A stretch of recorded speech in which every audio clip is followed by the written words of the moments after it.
या 45 वर्षीय महिलाबरोबर अतिशय दुर्दैवी घटना घडली।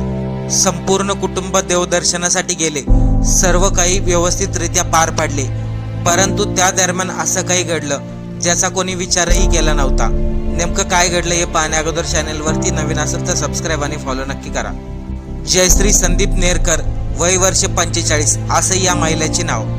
नाशिक येथील उद्योजक संदीप नेरकर हे आपल्या परिवाराबरोबर 2 दिवसापूर्वी देवदर्शनासाठी पत्नी आणि 2 मुलासोबत कुलदेवी अन्नपूर्ण माता, ओंकारेश्वर तसेच उज्जैन येथील महाकालेच्या दर्शनासाठी गेले होते। सर्व देवदर्शन झाल्यानंतर 23 तारखेला हे कुटुंब पुन्हा नाशिककर परतले आणि त्याच वेळेस त्यांच्या इनोवा गाडीला मोठ्या कंटेनरने जोरदार धडक दिली। या अपघातामध्ये 45 वर्षीय जयश्री नेरकर यांचा जागीच मृत्यू झाला, तर गाडीमधील इतर लोकही जखमी झाले।